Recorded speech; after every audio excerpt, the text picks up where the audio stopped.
പോരെ? ആ, ഗോവിന്ദപിള്ള 8 മണിക്കുള്ള ബസ്സിന് വരുമെന്നല്ലേ ചേട്ടൻ പറഞ്ഞത്?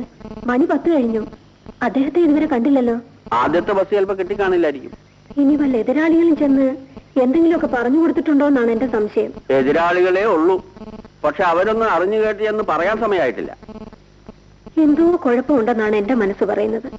ആ മനുഷ്യനെ കണ്ടിട്ട് വാക്കുമാറി പറയുന്ന ഒരാളാന്ന് എനിക്ക് തോന്നിയില്ല.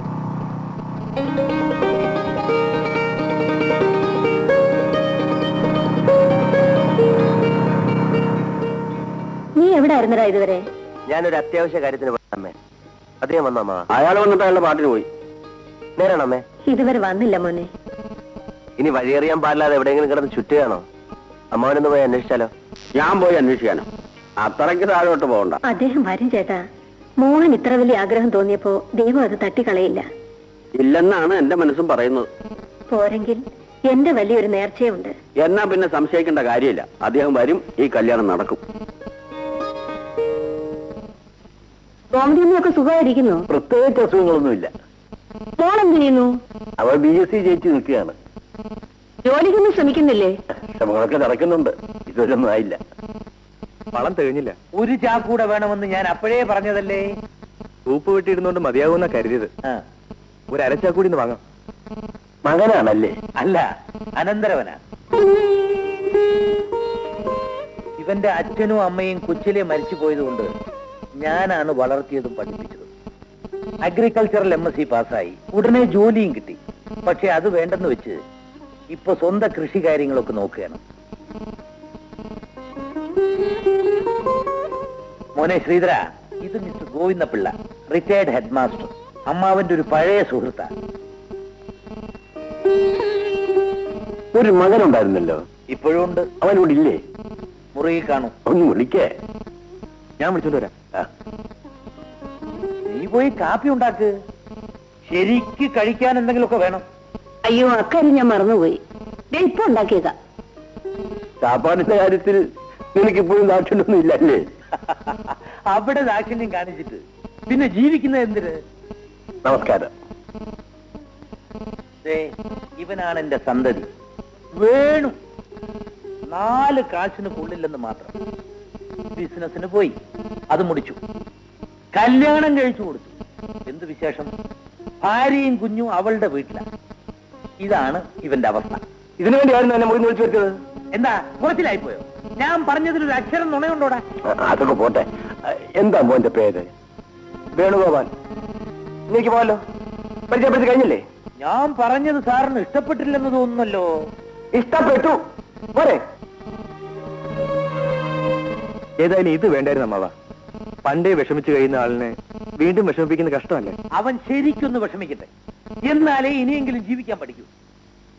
അപ്പൊ ഞാൻ പോയി വളം വാങ്ങിച്ചിട്ട് വരാം. നീ കാപ്പി കുടിച്ചോ? വന്നിട്ട് കുടിക്കാം അമ്മാവ. വരട്ടെ സാർ.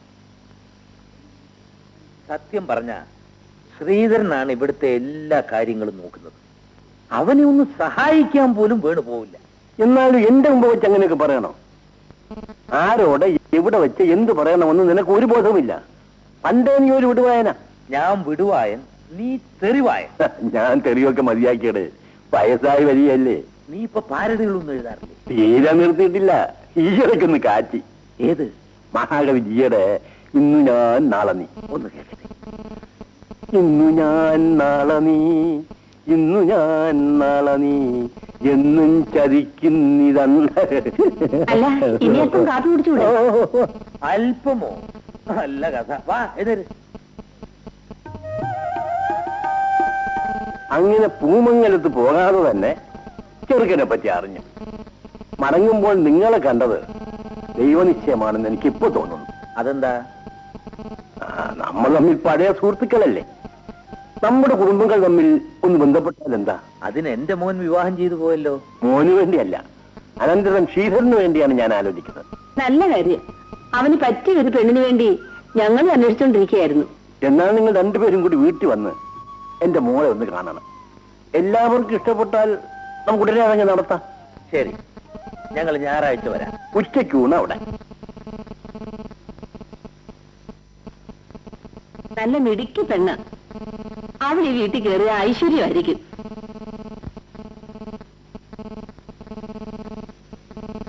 ഇതേടെ കാണിക്കണത് നിന്റെ സന്തതി? മോനെ വേണു, എഴുന്നേക്കടാ. പകല് കിടന്ന് ഉറങ്ങുന്നു. ഞാനിവിടെ കിടന്ന് ഉറങ്ങിപ്പോയി. പെണ്ണ് കാണാൻ പോയിട്ട് എന്തായി? അതെന്തിനാ നീ അറിയുന്നേ? ശ്രീധര, മോനെ ശ്രീധര. എന്താ അമ്മാവ? പെണ്ണിനെ കണ്ടു. കൊള്ളാം മോനെ, എല്ലാം കൊണ്ടും നമുക്ക് ചേരുന്ന ബന്ധവാ. ഞാൻ വാക്കുറപ്പിച്ചിട്ട് പോന്നു. ഇനി വേണമെങ്കിൽ നീ ചെന്ന് ആ പെണ്ണിനൊന്ന് കണ്ടിട്ട് പോയി. വേണമെങ്കിലോ? അത് കൊള്ളാം. കല്യാണത്തിന് മുമ്പ് ശ്രീധരൻ പെണ്ണിനൊന്ന് കാണണ്ടേ? കണ്ടിട്ടും വലിയ കാര്യമൊന്നുമില്ല. ഞാൻ തീരുമാനിച്ചാ പിന്നെ ഇവനെതിര് പറയൂ. എന്നാലും പോയി കണ്ടിട്ട് പോട്ടെ. അതല്ലേ നാട്ടു നടപ്പ്. നിനക്ക് പെണ്ണിനെ കാണണോടാ ശ്രീധര? അമ്മാവനും അമ്മായിക്കും നിർബന്ധമാണെങ്കിൽ? ഞങ്ങൾക്ക് അങ്ങനെ നിർബന്ധമൊന്നുമില്ല. എന്നാലും നിന്നെ അയച്ചേക്കാമെന്നും പറഞ്ഞാണ് ഞങ്ങൾ പോകുന്നത്. അതുകൊണ്ട് ചുമ്മാ ഒന്ന് കണ്ടിട്ട് പോര്. പിന്നെ എന്താ മറ്റേ കാര്യം കൂടെ ഒന്ന് പറഞ്ഞേക്കുന്നേ. അതിന്റെ ആവശ്യം? അവനൊന്ന് അറിഞ്ഞിരിക്കണ നല്ലതല്ലേ? പെണ്ണിന്റെ സൗന്ദര്യത്തിന് ആദ്യ വിരുന്ന് വരെ വിലയുള്ളടി. എന്നിട്ടും കാര്യം പറയുന്നില്ലല്ലോ.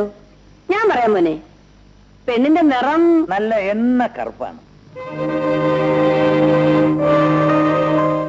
പിന്നെ ഒരു ചെറിയ കൊങ്കണ്ണുണ്ട്. അല്ല, അതൊരു കണ്ണിനേ ഉള്ളു കേട്ടോ. മുൻവശത്തെ 2 പല്ല് പൊങ്ങിയിട്ടുണ്ട്.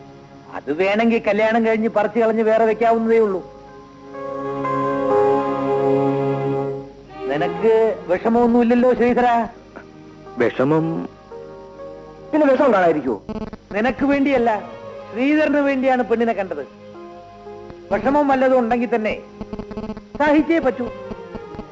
ഞാൻ വാക്ക് കൊടുത്തിട്ടാ പോന്നത്. ബന്ധം നന്ന്, ഭാവിയിൽ ഗുണം ചെയ്യും. പെണ്ണിനെ നാളെ തന്നെ ഒന്ന് ചെന്ന് കണ്ടിട്ട് പോര്. ചെല്ല്.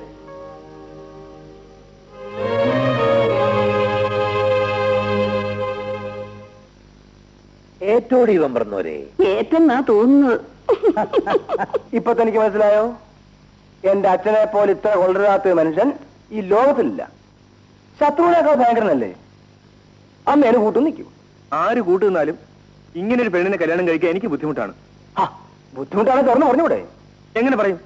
വാക്കുറപ്പിച്ചിട്ടല്ലേ വന്നിരിക്കുന്നത്. വാക്കുറപ്പിച്ചെങ്കിലേ അച്ഛൻ തന്നെ കെട്ടിക്കോളാൻ പറ. നടക്കുന്ന കാര്യം വല്ലതും പറയൂ വേണു. എനിക്ക് എങ്ങനെയെങ്കിലും ഇതിൽ നിന്ന് രക്ഷപ്പെടണമല്ലോ. ഒരു മാർഗം പറഞ്ഞുതരൂ. ശരി, ഞാൻ പറയുന്നോളൂ ചെയ്യാവോ? പ്രയോജനമുള്ളതാണെങ്കിൽ ചെയ്യാം. പെണ്ണിന്റെ അച്ഛന് ഒരു കത്തെഴുതണം. ഞാൻ അവിടെ ചെന്ന് പെണ്ണിനെ കാണാൻ പറഞ്ഞിരിക്കല്ലേ? പോകുമ്പോ കത്ത് കയ്യിൽ ഉണ്ടായിരിക്കണം. ഞാൻ കൂടെ വരാം. പെണ്ണിന്റെ അച്ഛന്റെ കത്ത് കൊടുത്ത് വടിപോലിങ്ങ് പോരണം. കത്തെന്താ? നീ കള്ളാതെടുക്ക്, ഞാൻ പറഞ്ഞ എടുക്ക്. പറ. ഡിയർ സർ, എന്റെ അമ്മാവൻ ഒരു വിവരദോഷിയാണ്. അത് വേണ്ട വേണു. നിങ്ങൾ അച്ഛനും മകനും തമ്മിലുള്ള മത്സരത്തിന്റെ എന്നെ പിടിച്ചിരുന്നെന്തിനാ? എങ്കിൽ പോട്ടെ, എഴുതിക്കോ. എന്റെ അമ്മാവൻ പറഞ്ഞതനുസരിച്ച് ഞാൻ പെണ്ണ് കാണാൻ വന്നുവെന്നേ ഉള്ളൂ. എനിക്ക് അങ്ങയുടെ മകളെ വിവാഹം ചെയ്യാൻ ഒട്ടും ഇഷ്ടമില്ല.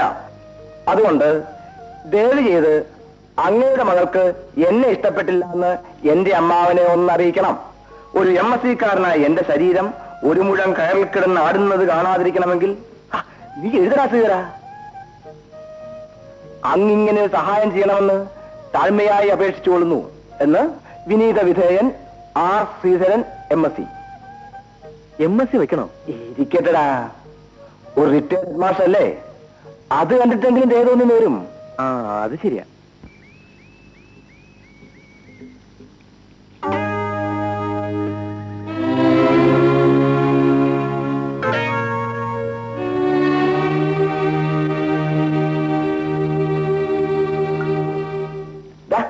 ഇതാണ് അച്ഛനും അമ്മയും കൂടെ നിനക്ക് കണ്ടുവച്ചിരിക്കുന്ന ചരക്ക്. പാപ്പാ, അപ്പൊ സാറിന്റെ കയ്യിൽ എഴുത്തു കൊടുക്കണ്ടേ? അത് ഞാനെങ്കിൽ മറന്നു. വാ. വരണം വരണം. നമസ്കാരം. ഞങ്ങൾ കുറെ നേരമായി പ്രതീക്ഷിക്കുകയാണ്. ഇരിക്കൂ. യാത്രയ്ക്ക് സുഖമായിരുന്നു? പ്രത്യേകിച്ച് സുഖമൊന്നുമില്ലായിരുന്നു. ഗോമതി, അവര് വന്നു. മോളെ വിളിക്കേ. ശ്രീധരന് അമ്മയെ കണ്ട് ഓർമ്മയില്ല അല്ലേ? ഇല്ല. അവർ രണ്ടുപേരും ഇവൻ കൊച്ചായനപ്പോഴേ മരിച്ചു. ഇനി അച്ഛന്റെ അമ്മയുടെ സ്ഥാനത്ത് ഞങ്ങളുണ്ടല്ലോ. ശ്രീധര, അമ്മാവനും അമ്മായിയും വന്ന് മോളെ കണ്ട് കാര്യങ്ങളൊക്കെ തീരുമാനിച്ചിട്ടാ പോയത്. എന്നാലും ഞാൻ നിർബന്ധമായി പറഞ്ഞു ശ്രീധരൻ വന്ന് മോളെ കണ്ട് ഉറപ്പിച്ചാ മതിയെന്ന്. അതല്ലേ അതിന്റെ മോറ. പിന്നെ ഇത് സാറിനുള്ളൊരു കത്ത. അമ്മാവൻ തന്നയച്ചതായിരിക്കും അല്ലേ? ആ, ഇതാണ് എന്റെ മോള് രാധിക.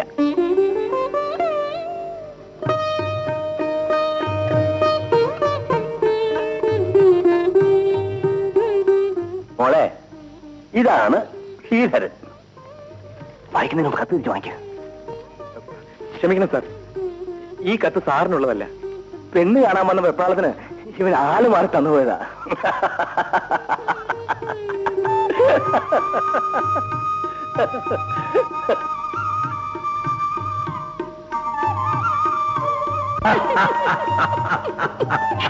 അമ്മായി പെണ്ണിനെ പറ്റി പറഞ്ഞു കേട്ടപ്പോ സത്യത്തിൽ ഞാൻ വിശ്വസിച്ചു പോയി. നിന്നെ ഒന്ന് കളിപ്പിക്കാൻ വേണ്ടി ഞങ്ങൾ ഒരു തന്ത്രം പ്രയോഗിച്ചതല്ലേ മോനെ, പക്ഷെ പൊളിഞ്ഞുപോയി. പക്ഷേ ശ്രീധരന്റെ സ്ഥാനത്ത് നിന്റെ മോനായിരുന്നെങ്കിൽ എന്തു നടക്കുമായിരുന്നു?